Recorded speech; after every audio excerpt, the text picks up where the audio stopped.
لقد من اللہ علی المؤمنین اذ بعث فیہم رسولا. اتنا بڑا فضل، اتنا بڑا فضل، فضل بھی حضور. اور جب بات رحمت کی آئی تو فرمایا مومنوں صرف تمہیں ہی نہیں، عیسائیوں، یہودیوں، سکھوں، دنیا میں جتنی مخلوق ہے، حتیٰ کہ جانور بھی، حتیٰ کہ چونٹیاں، نباتات، جبادات، ہر چیز. یا اللہ تو نے کیا دیا؟ فرمایا وما ارسلناک الا رحمت للعالمین. میں جس کا رب ہوں ان سب کے لیے میں نے اپنے نبی کو رحمت بنا کے بھیج دیا ہے. بیٹے کے آنے پر تو مٹھائی بانٹتا ہے، میلاد والے دن تو لائٹیں بند کر لیتا ہے. بیٹے کے آنے پر تو حلوائی بٹھاتا ہے، اور نبی پاک کے نام کی لائٹیں لگی ہوں تو پریشان ہوتا ہے. ہم سے کبھی پوچھ، تجھے بتائیں بس نہیں چلتا، ورنہ تاڑے توڑ کے چھتوں پہ لگا دیں. بس نہیں چلتا، فرشتوں کو بھی کہے آؤ ہمارے ساتھ شامل ہو جاؤ، آمد مصطفیٰ مرحبا مرحبا کا نعرہ لگانا ہے. ورنہ بس نہیں چلتا، ورنہ دنیا کی ساری نعمتیں بچھا دے اور لوگوں کو بتلائیں کہ اصل تو خوشی منانے کا دن ہی آج ہے جب اللہ نے ہمیں اپنا پیارا رسول عطا فرمایا ہے. اور ہمارے امام تو کہتا ہے میلاد نہ کر، ہمارے امام نے تو کہا حشر تک ڈالیں گے ہم، حشر تک. یہ 2-4 دن کا تو پروگرام ہی نہیں ہمارا، حشر تک ڈالیں گے ہم پیدائش مولا کی دھوم. اور مثل فارس نجد کے کلے گراتے جائیں گے، خاک ہو جائیں عدو چل کر مگر ہم تو رضا. دم میں جب تک دم ہے ذکر ان کا سناتے جائیں. ہمارا تو 1-2 دن کا پروگرام ہی نہیں. اور پھر سنو، اور میں اکثر کہتا ہوں نعت پڑھنا اتنا کمال نہیں جتنا سننا کمال ہے. سننے والا کوئی ہونا چاہیے. نعت سننا زیادہ معنی رکھتی ہے. اس کی وجہ یہ ہے کہ نعت پڑھنا صحابہ کی سنت ہے، اور سننا محمد مصطفیٰ کی سنت ہے. اور سننے والے کا درجہ، ہاں تیرا درجہ زیادہ ہے اگر تو سمجھے تو. اور اتنا بڑا درجہ کہ حضرت ثانوی صحابت نعت پڑھے تو نبی پاک اپنی چادر ممبر پہ بچھائے اور وہ میں نیچے نہ پاڑ، ادھر میرے ممبر پہ بیٹھ کے پڑھ. یہ کوئی معمولی بات ہے؟ رسول اللہ کی نعت سننا. بلغ العلا بے کمال ہی کشفت دجا بے جمال ہی حسنت جمیع. شیخ سعدی کہتے ہیں 3 فقرے لکھے تو چوتھا ہوتا ہی نہیں تھا، میں سو گیا، بڑا پریشان تھا کہ چوتھا فقرہ نہیں بن رہا. بلغ العلا بے کمال ہی کشفت دجا بے حسنت جمیع. چوتھا لکھا نہیں جاتا تھا، نیند آ گئی، میری آنکھ لگی تو محبوب کا دیدار ہوا. حضور نے فرمایا پریشان پڑے ہو؟ میں نے کہا محبوبہ 3 لکھے ہیں، چوتھا بن ہی نہیں رہا. حضور نے فرمایا چل سنا نا مجھے. شیخ سعدی کہتے ہیں میں سنانے لگا اور مصطفیٰ سننے لگے. بلغ العلا بے کمال ہی کشفت تجا بے جمال ہی حسنت جمیع خصال ہی. تو حضور نے فرمایا چل سعدی کہہ دے صلو علیہ وعلیہ، کہہ دے صلو علیہ وعلیہ. فرماتے میں کہتا جاتا تھا اور مصطفیٰ مسکراتے جاتے. کچھ چھوٹا درجہ ہے نہ تو ایمان ہے، نہ تو طاقت ہے، نہ تو تیری روح کو بیدار کرتی ہے. شاہ عبد الرحیم مودودی دہلوی کہتے ہیں ہر سال میں حضور کا میلاد مناتا تھا، اور طریقہ یہ تھا کہ پاک اور طیب کمائی سے ہر مہینے تھوڑے سے پیسے علیحدہ کرتا، پاک اور طیب، اور سال کے بعد اپنے پاک رسول کا پاک میلاد کرتا. فرماتے 1 سال غربت آ گئی، غریبی، آزمائش، پریشانی، کوئی شے نہیں تھی. گھر میں ٹوپیاں 2 تھی میری، ایک میں نے پہن لی، دوسری میں نے بیچ لی. تھوڑے سے چنے خریدے، کچھ طالب علموں کو بٹھایا اور مصطفیٰ کا میلاد پڑھنا شروع کر دیا. حضور کی شان بیان کرنی شروع کر، درود پاک پڑھا. فرماتے ہیں غریبی کا یہ عالم کے بھنے ہوئے چنے اور بس. فرماتے ہیں جب ختم ہو گیا وہ میلاد کی بزم تو میں نے ان طالب علموں کو تھوڑے تھوڑے چنے کھلائے، کچھ خود کھائے، اور بڑے بوجھل قدم کہ یار مصطفیٰ کا میلاد جن کے صدقے سارا کچھ ملا ہے. حضرت شاہ عبد الرحیم مودودی دہلوی رحمۃ اللہ علیہ فرماتے ہیں وہ چنے میں نے کھلائے بوجھل قدموں سے. شاہ بڑا پریشان تھا، زیادہ ہوتے تو میں زیادہ لٹاتا، لیکن فرماتے ہیں وہی چنے کھلا کے عشاء پڑھ کے میں سو گیا. میرے نصیب جاگے، مجھے مصطفیٰ کریم کا دیدار نصیب ہو گیا. خواب میری وچ آیا ماہی تو میں وہ گل وچ پا لئیاں باواں، ڈر دی ماری اکھ بھی نہ کھولا کتے پھر وچھڑ نہ جاواں. تے حضور خواب میں آئے، سارا میرا شہر مہک گیا. تو میں حضور کی طرف دیکھتا ہوں تو حضور کچھ عمل کر رہے ہیں، اور جو میں نے غور کیا تو نبی پاک کی گود میں وہی میلاد والے چنے پڑے ہیں.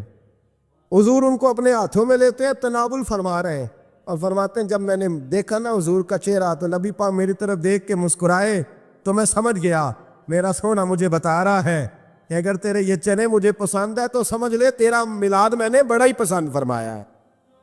میرے رسول پاک صلی اللہ علیہ وسلم نے جو دین دیا اس کی پہلی شرط یہ ہے اشداء علل، بولیے اشداء علل، کافر پر سختی کرنا پہلا حصہ ایمان کا، رحماء بینہم تو دوسرا نمبر ہے، یہ دوسرا ہے۔ تمہاری سختی صرف اس کے خلاف ہے جو تمہارے مفادات کو ٹھیس پہنچائے، جو تمہاری سنے نا۔ حضرت سیدنا فاروق اعظم رضی اللہ، میں تفصیل سے بات کروں گا اگلے جمعے جناب فاروق اعظم کے احوال پر۔ حضرت عمر فاروق رضی اللہ تعالیٰ عنہ بدر کے میدان میں جب نکلے نا بدر میں، تو حضرت عمر سے حضور نے تجویز مانگی، فرمایا صف بندی کیسے کرے، کس طرح لڑنا ہے۔ جناب عمر فاروق رضی اللہ تعالیٰ عنہ کہنے لگے حضور یہ جتنے آئے ہیں نا کافر لڑنے، یہ کسی کا کچھ چاچا لگتا ہے، کسی کا کوئی ماموں لگتا ہے، کسی کا بھائی ہے، کسی کا بیٹا ہے، تو محبوبہ صف بندی کی کیا ضرورت ہے، جو میرے رشتہ دار ہے میرے حوالے کرے، میں گردنیں کاٹ کے آپ کو دیتا ہوں، جو ابو بکر کے رشتہ دار ہیں وہ ابو بکر کے حوالے کریں، وہ گردن کاٹ کے دے، جو علی کا کچھ لگتا ہے وہ علی کے حوالے کریں۔ ہم دنیا کو بتائیں گے کہ اشداء علل کفار، اشداء علل، اس کے لیے ہمارے پاس سختی ہے، کوئی نرمی، وہ ہمارا سگا بھی ہو تو اس کے حق میں کوئی نرمی۔ حضرت عمر نے اپنے سگے ماموں کی گردن کاٹی بدر کے دن، سگے ماموں کی۔ حضرت ابو عبیدہ بن جراح، سنو، اسلام امن کا درس دیتا ہے، محبت کا درس دیتا ہے، بھائی اسلام ہی تو امن کا درس دیتا ہے، پر جڑی بوٹی کاٹنا بد امنی نہیں ہوتا، ظالم کا ہاتھ پکڑنا بد امنی، اور امن والے اور ہوتے ہیں بزدل، ان دونوں میں فرق ہوتا ہے۔ امن والا بننے کا کہا گیا ہے، بزدل بننے کا کہا۔ میرے نبی پاک نے جو بدر میں تلوار اٹھائی تھی، زرہ پہنی تھی، حضور علیہ الصلوۃ والسلام نے لوہے کی جیکٹ پہنی تھی، تو وہ بھی میرے رسول پاک نے امن کے لیے ہی پہنی تھی۔ میرے نبی پاک صلی اللہ علیہ وسلم نے احد کے دن جو ہتھیار اٹھائے تھے تو وہ بھی امن کے لیے اٹھائے تھے، وہ بھی امن کے لیے حضور نے ہتھیار اٹھایا تھا۔ ہتھیار اٹھانا بد امنی کی علامت نہیں ہوتا میرے بھائی، یاد رکھیں۔ حضرت ابو عبیدہ بن جراح نے میدان بدر کے اندر جب جنگ کا تبل بھجا، حالات بگڑے، جناب ابو عبیدہ بن جراح کہتے ہیں تاریخ نے ایک عجیب موڑ پہ مجھے لا کے کھڑا کیا۔ آپ فرماتے ہیں میرے لیے اللہ نے جو آزمائش رکھی وہ سب سے بڑی رکھی۔ فرمانے لگے جب میں میدان میں نکلا تو کافروں نے میرے سامنے جس کو لا کے کھڑا کیا وہ میرا سگا باپ تھا۔ آپ فرماتے ہیں اب مشکل بن گئی، عشق تیاگ دوویں ایک برابر، تے عشق دا سیک ودھیرا، اگ تے ساڑے ککھ تے کانے، تے عشق ساڑے تن میرا، تے اگ دا دارو می تے پانی، کوئی دسے ہیں عشق دا دارو کیڑا، بلے شاہ تے کچھ بھی نہیں بچدا جتے عشق ہو رہا دا ڈیرا۔ فرمانے لگے اب میرے لیے سامنے باپ، ادھر بیٹا۔ اب فرماتے ہیں دو رستے کے، باپ بچاؤں یا رسول اللہ کا دین بچاؤں۔ ایک منٹ تھا فیصلہ کرنے کے لیے کہ ابا بچے گا یا دین بچے گا، کفر بچے گا یا اسلام بچے گا۔ فرماتے ہیں میں نے منٹ پورا نہیں سوچا، میں نے تلوار اٹھائی، باپ کی گردن کاٹ کے گرائی اور رسول اللہ کا دین بچا لیا۔ باپ کی گردن کٹ کے گری اور نبی پاک کا دین بچ گیا، بچا لیا رسول اللہ کا دین۔ حضرت عمر نے ماموں کو مارا۔ حضرت مصعب ابن عمیر کہتے ہیں تاریخ مجھے بھی لا کے کھڑا کرتی ہے بدر کے میدان میں، تو کفر کا لبادہ اوڑھ کے جب سامنے آیا تو وہ میرا سگا بھائی تھا، سگا بھائی۔ ہزاروں قومیں وجود میں آئیں دہر میں خشک و تر کے رشتے سے، پر ہم نے بنیاد دوستی رکھی یاد خیر البشر کے رشتے سے۔ سگا بھائی کفر کا نمائندہ بن کے سامنے کھڑا ہوا۔ مجھے اکٹھے کھیلنا بھی یاد تھا، مجھے ایک برتن میں روٹی کھانا بھی یاد تھا، ایک ماں سے لوریاں سننا بھی یاد تھا۔ فرماتے ہیں یہ سارا کچھ یاد تھا، پر اسلام کے حق میں دیا ہوا خطبہ جو محمد عربی نے دیا تھا وہ بھی مجھے یاد تھا، مجھے رسول اللہ کی بتائی ہوئی باتیں بھی۔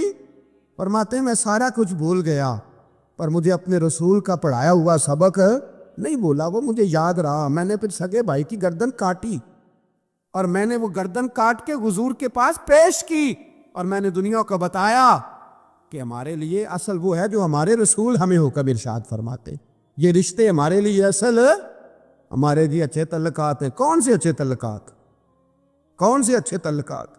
میرا ایک دوست مجھے کہنے لگا امریکہ تو پیار ہی بڑا کرتا ہے ہم سے. میں نے کہا بالکل, کسائی بھی بڑا پیار کرتا ہے بکرے سے, بڑا پیار ہوتا ہے. آپ جو قربانی کے بکرے لائے تھے آپ کو پیار نہیں تھا؟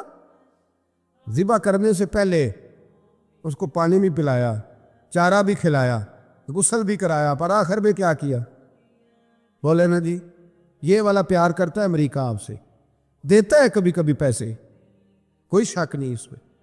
وہ کہتا ہے وہاں زلزلہ آیا ہے تو اتنے لاکھ ڈالر دیتا ہوں, فلاں آیا. لیکن وہ والا پیار جو کسائی بکرے سے کرتا ہے, کہتا ہے جب موقع آئے گا تو میں چھری بھی پھیروں گا.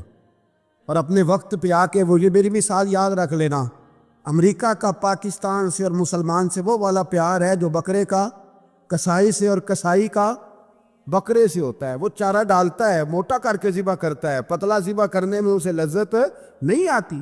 او بھائی یاد رکھو, حضرت ابو بکر صدیق رضی اللہ تعالیٰ عنہ, عرب کے لوگ جب جنگ کرتے تھے تو ایک ہاتھ میں ڈال پکڑتے تھے, ایک ہاتھ میں تلوار پکڑتے تھے, لوہے کی ڈال. جب دشمن حملہ کرتا تھا تو ڈھال آگے کرتے تھے. وہ کئی دفعہ ٹکرا کے ڈھال سے تلوار گر جاتی تھی. حضرت ابو بکر صدیق میدان میں نکلے, بیٹا کافروں کی طرف سے لڑنے آیا, سگا بیٹا. اور میرے مصطفیٰ کریم نے فرمایا اولاد بزدل کر دیتی ہے آدمی کو, پر جب ایمان پختہ ہو تو پھر صحابہ نے اس بزدلی کی بھی پرواہ نہیں کی. سگا بیٹا کافر کی جانب سے آیا. حضرت ابو بکر صدیق نے تلوار سے حملہ کیا, بیٹے نے ڈھال آگے کی. جب صاحبزادے نے ڈھال آگے کی نا تو حضرت ابو بکر کی تلوار لوہے کی ڈھال سے ٹکرائی, تلوار گر گئی. اب حضرت ابو بکر نے ہتے ہو گئے, صاحبزادے نے اٹھائی تلوار. کہتا ہے جب میں مارنے لگا تو خیال آیا گھر تو میرا اجڑے گا نا, باپ تو میرا ہی ہے نا. صاحبزادے کہتے ہیں میں ابو بکر صدیق کو چھوڑ کے چلا گیا. بعد میں مسلمان ہو گئے, کلمہ پڑھ لیا. ایک دن گھر میں بیٹھے تھے تو بات شروع ہو گئی.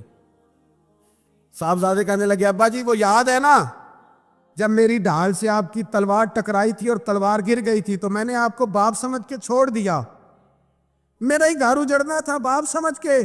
جناب صدیق اکبر رضی اللہ تعالیٰ عنہ صاحب ابن شام نے لکھا ہے کہ اپنی سرین پر 2 دفعہ ہاتھ مارا, 2 دفعہ. کہنے لگے بیٹے تو اس وقت کافر تھا, تو نے مجھے چھوڑ دیا. میں جب واپس پلٹا تھا نا اسی دن اسی لمحے تو میرے دل میں خیال تھا کہ بیٹے نے تو چھوڑ دیا ہے, لیکن اگر بیٹا یوں میری تلوار کے نیچے آتا میں بیٹا سمجھ کے معاف نہ کرتا, کفر کا نمائندہ سمجھ کے قتل کر دیتا. اس لیے کہ میری نظر میں اگر کوئی اہمیت ہے تو رسول اللہ کے فرمان کی اہمیت ہے. باپ بیٹے اولاد کی کوئی اہمیت ہے؟ اشداء علی الکفار, کافر سے نفرت ہی نہیں ہوتی. یہاں تو مور لگ گئی ہے ایک عام نوجوان سے لے کے عام آدمی سے وزیر اعظم تک کی سوچ یہ ہے کہ رہائش امریکہ میں ہونی چاہیے, لندن میں ہونا چاہیے, بس یہی سوچ ہے. اب تو اللہ تبارک و تعالیٰ معاف کرے جس کے پاس پاسپورٹ ہے لندن کا, یورپ کا, وہ سمجھتا پتہ نہیں میں کون سی بلا ہوں. چھوڑو, کس چکر میں پڑ گئے ہو, کس طرف نکل گئے ہو. صدر صاحب امریکہ کے صدر کے ساتھ فوٹو کھنچاتے ہیں تو وہ 2 فٹ اونچا ہو جاتے ہیں. اب بس کرو یار, یہ کمزور لوگوں کی علامت ہے, کمزور لوگوں کی. حضرت عمر فاروق رضی اللہ, مجھے پلٹ کے یاد آتے ہیں سیدنا فاروق اعظم. حضرت فاروق اعظم رضی اللہ تعالیٰ عنہ سے عیسائی بادشاہ نے کہا میں ملنا چاہتا ہوں. آپ فرمانے لگے ٹائم نہیں, جو تجھے ملنا ہے وہ مدینے کے غریبوں کو نہ ملوں گا, وہ رسول اللہ کے نوکروں کو نہیں ملوں گا. تجھے مل کے کیا کرنا ہے؟ میں انہیں ملوں گا جن کے لبوں پہ رسول اللہ کا درود جاری ہے, جو مصطفیٰ سے پیار کرتے ہیں. مجھے تجھ سے ملنے کی کوئی ضرورت. ہمارے ہاں وہ نفرت نہیں کفر کے لیے جو مسلمان کے دل میں ہونی چاہیے, وہ مزاج ہی نہیں ہمارا, وہ شعور ہی نہیں. ہم جب بھی اتحاد کرتے ہیں کافر سے اتحاد کر کے اپنے ہی بھائی کو مارنے لگتے ہیں. عہدی لڑائی ہو رہی تھی, بھائی کا بھائی سے اختلاف نہیں ہوتا گھر کے اندر, پھر وہ دشمنوں کو بلا کے لاتا ہے کہ میرے بھائی کو مارو. ایسا ہوا ہے کبھی؟ اگر آپس میں اسلامی ممالک کا اختلاف ہے بھی تو کافر کو لاؤ گے مارنے کے لیے؟ کافر کو لاؤ گے؟ اور یہاں ایک آدمی قید ہوا تھا امریکہ کا، پوری دنیا کو مصیبت پڑ گئی تھی. سمجھ آ رہی ہے؟ نام لینے کی ضرورت تو نہیں، بات کی سمجھ آ رہی ہے آپ حضرات؟ ایک آدمی قید ہوا تھا اور انسانی حقوق کی تنظیمیں اور ہمارے اپنے اندر سے بڑے بڑے، میں روشن خیال نہیں، میں روغن خیال کہتا ہوں ان لوگوں، بڑے بڑے روغن خیال اٹھ کے کھڑے ہو گئے، جی انسانی حقوق کی بات کرو، جی ایسے ہو گیا، جی ویسے ہو گیا، لے گئے بندہ چھڑا کے. یہاں روز خون کی ندیاں بہتی ہے. اقوام متحدہ جس سے مسلمان بھیک مانگتے پھرتے کہ مسلمانوں پہ مظالم بند کراؤ، اقوام متحدہ نے کہہ دیا کہ دنیا کی مظلوم ترین اقلیت کا نام برما کے مسلمان ہیں. اقوام متحدہ نے رپورٹ دے دی، پھر مر نہیں گئے ساری اسلامی حکمران؟ شرم اور حیرت کے ساتھ کسی گھڑے میں دفن نہیں ہو گئے؟ تمہیں للکار کے انہوں نے کہا کہ یہ سب سے مظلوم ہیں، ان کا کچھ کرو. چند دن پہلے یہاں ننکانہ صاحب بے سانیوں نے جلوس نکال کے کہا مسلمانوں شرم کرو، ان کی مدد کرو. بول پڑا پو پہ سانیوں کہا کہ مسلمانوں کہاں ہو، کدھر ہو تم، ان کی مدد کرو، نکلو، ظلم ہو رہا ہے. پوری دنیا چیخی. آپ کے ملک میں آ کے امریکہ ڈرون حملے کر جائے تو آپ کی وزارت داخلہ کو بعد میں ہوش آتا ہو، ہمیں تو پتہ نہیں چلا، ہم تو سوئے ہوئے تھے، وہ حملہ کر گیا. اور عالمی قوانین کی مخالفت کر کے برما کی حکومت کہتی ہے کسی صحافی کو بھی ہم اندر نہیں جانے دیں گے، ہمارا ذاتی معاملہ ہے. ایسے بے شرم لوگوں کو اپنا نمائندہ بناتے ہو جنہیں ہوش تک نہیں اس بات کی. ہم نے کلمہ پڑھا ہوا ہے نبی پاک صلی اللہ علیہ وسلم کا، میرے رسول پاک سید عالم نور مجسم صلی اللہ علیہ وسلم نے جو لوگ تیار فرمائے، نیند تو نہیں آ رہی آپ حضرات؟ نبی پاک نے جو لوگ تیار فرمائے، حضرت کعب بن مالک رضی اللہ تعالی، حضور نے فرمایا چلو تبوک پہ میرے ساتھ، سارے چلو، سب تیار ہو گئے. حضرت کعب بن مالک فرماتے ہیں مجھے گھوڑا بڑا دوڑانا آتا تھا، نیزہ بڑا چلانا آتا تھا، تلوار کا میں بڑا دھنی تھا، میں مالدار بھی تھا، میرے پاس بڑی وسائل تھے. حضور چلے گئے تو میں نے، جی بخاری ہے، فرماتے ہیں میں نے سوچا کہ میں چلا جاؤں گا، کل میں گھوڑا دوڑاؤں گا، میں نے پیچھے پہنچ جانا، پرسوں چلا جاؤں گا، ترسوں بس سستی ہو گئی، نہ جا سکا. فرماتے ہیں وقت بیت گیا، حضور چلے گئے، آج جاتا ہوں کل چاہتا ہوں، اسی میں حالات سارے گزر گئے، حتیٰ کہ اللہ کے رسول واپس آ گئے.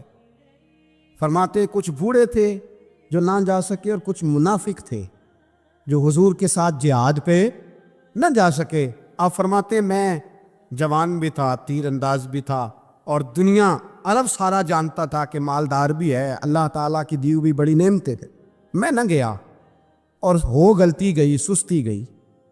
فرماتے حضور مدینے میں آئے، جب مسجد نبی میں بیٹھے تو منافق آ کے بہانے کرنے لگے. کوئی کہنے لگا بچی بڑی بیمار تھی، کوئی کہنے لگا حضور کل ہی صحیح ہوا ہوں. فرماتے مجھے بھی پتا تھا اور پتا مصطفیٰ کو بھی تھا جھوٹ بول رہے ہیں، حضور کو پتا تھا، پر وہ بہانے کرتے، حضور قبول کرتے، میں چلو جاؤ. کہا فرماتے ایک منٹ کے لیے مجھے بھی وسوسہ آیا کہ کوئی بہانہ نہ کر دوں، لیکن پھر میں نے سوچا بہانہ کس کے سامنے کروں جسے اللہ تبارک و تعالیٰ نے نبوت کی آنکھ عطا فرمائی ہوئی ہے، اس محبوب کے سامنے بہانہ. اس خیال آیا مسلمان نیک و بد پہچان جاتے ہیں، محمد آدمی کے دل کی باتیں جان جاتے، کدھر بہانہ کروں، حضور کو تو سارا پتہ ہے. فرماتے میں گیا، حضور نے پوچھا کیوں نہیں آئے، اور پوچھا بھی مسکرا کے، کیوں نہیں آیا، مسکرا کے پوچھا. فرماتے میں نے سچ سچ بولا، میں نے کہا یا رسول اللہ سستی ہو گئی، حضور غلطی ہو گئی. جو بہانے لگا رہے تھے ان کو آزادی مل گئی، اور مکتب عشق کا دستور نرالا دیکھا، اس کو چھٹی نہ ملی جس نے سبق یاد کیا. فرماتے ہیں ان کو چھٹی مل گئی، میں نے کہا حضور غلطی ہو گئی، تو نبی پاک نے فرمایا اس سے کوئی بندہ کلام نہ کرے، خبردار میرے ساتھ بھی گفتگو نہ کرنا. حضرت کعب بن مالک فرماتے ہیں میرا چچا زاد بھائی، خالہ زاد بھائی سارے رہتے تھے، میں کسی کو سلام لیتا تو کوئی جواب بھی نہیں دیتا تھا. فرماتے ہیں میں مسجد میں نماز پڑھنے آتا، پر صحابہ کرام کو حضور نے منع کر دیا تو مدینے کی گلیاں بھی ناآشنا ہو گئی.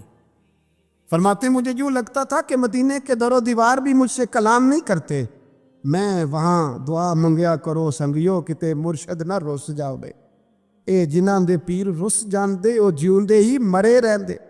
کہا اس طرح لگا کہ جیسے حالات بگڑ گئے سارے میرے حق میں، آپ فرماتے ہیں میں مسجد میں آ کے بیٹھتا تو جب مجھے پتا تھا میں جب آنکھیں ادھر کرتا تو حضور مجھے دیکھتے، اور جب میں نبی پاک کو دیکھتا تو حضور چہرہ پھیر لیتے۔ بول پڑے خواجہ غلام فرید صاحب، کہنے لگے میں ویکھاں تے میرا یار نہ ویکھے، جی میں نہ ویکھاں تو ویکھے، ایڈے نصیب کتھوں تتڑی دے او میرے وچ ویکھن دے ویکھے، غلام فریدا او بوے یار دے مریے پامے ویکھے یا نہ ویکھے۔ آپ فرماتے میں سید عالم صلی اللہ علیہ وسلم کو دیکھتا تو حضور رخ انور پھیر لیتے۔ حضرت کعب بن مالک رضی اللہ تعالیٰ عنہ فرماتے کہ حضور کا حکم آیا کہ بیوی کو علیحدہ کر دو، بار پہلے کوئی نہیں بات کرتا، اب کہا بیوی کو علیحدہ کر دو، تو میں نے کہا حضور طلاق دے دوں؟ فرمایا نہیں میں کہ بھیج دو، طلاق نہیں دینی۔ فرماتے ہیں بال بچہ بھی چلا گیا، نہ گھر میں کوئی نہ باہر کوئی، تنے تنہا۔ آپ فرماتے ہیں زمانہ جانتا تھا، عرب کے صوبوں میں بات پھیل گئی کہ کعب بن مالک جیسا سردار، مالدار، گھوڑ سوار، تیر انداز، نیزہ باز، اتنا بڑا سیانہ سنجیدہ آدمی جدا کر دیا نبی پاک نے۔ فرماتے ہیں غسان کے عیسائی بادشاہ نے مجھے خط لکھا۔ حضرت کعب فرماتے ہیں بڑی آزمائش تھی پر یہ مصیبت سب سے بڑی تھی۔ غسان کے عیسائی بادشاہ نے خط لکھا، اس کا آدمی مجھے ڈھونڈتا پھرتا مدینے میں ملا تو خط اس نے مجھے دیا۔ خط میں یہ نہیں لکھا تھا کہ کافر ہو جاؤ معاذ اللہ، یہ نہیں لکھا تھا عیسائی ہو جاؤ، اس نے خط میں لکھا کہ کعب ہم نے سنا ہے تمہارے نبی نے تمہیں چھوڑ دیا، ناراض ہو گئے، تم تو اس قابل تھے کہ صوبے کے گورنر بنائے جاتے، تم تو بڑے عہدے کے قابل تھے، تمہاری تو شہرت ہے سارے علاقوں میں، تم آ جاؤ ہمارے پاس، ہم تمہیں بہت بڑا عہدہ دے دیں گے۔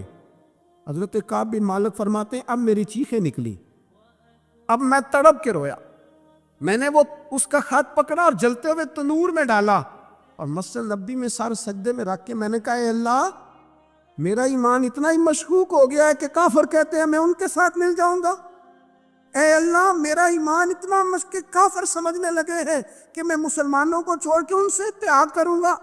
یہاں لوگ کہتے ہیں ہم نے پریشر کے لیے ان کو ساتھ ملایا، ہم نے پریشر کے لیے کافر سے سمجھوتا کرو گے، اپنے بھائی پر ظلم کرنے کے لیے بے ایمانوں کے ساتھ دوستی کرو گے۔ حضرت کعب بن مالک فرماتے ہیں میں نے تندور میں ڈالا، میں تڑپ کے رویا، میں نے کہا اے اللہ میرا اتنا امتحان نہ لے کہ کافر سوچنے لگے کہ میں اسے سمجھوتا کروں گا، اے اللہ مہربانی فرما اتنا امتحان نہ لے۔ روتے روتے گھر گیا، سحری تک روتا رہا۔ ایک آدمی دوڑا آیا، کہنے لگا کعب جلدی چل، حضرت جبریل آ گئے ہیں، اللہ نے تیری توبہ قبول فرما لی ہے، رسول پاک نے تجھے یاد فرمایا ہے، چل آ جا۔ حضرت کعب بن مالک فرماتے ہیں میں قدموں میں گرا اور میں نے کہا محبوبہ میرا سارا ہی مال لے لے، حضور میری ساری صلاحیتیں لے لے، رکھ لے سارا کچھ، مجھے وہ مال نہیں چاہیے جو آپ کے دروازے سے دور کر دے، حضور وہ دولتیں میرے کس کام کی جو آپ کے دروازے سے دور کر دے، بے نور بے چراغ جو محفل ہو پھونک دو، اعظم بلا سے اپنی وہ ہستی ہی کیوں نہ ہو، جو چیز اس کی راہ میں حائل ہو پھونک دو۔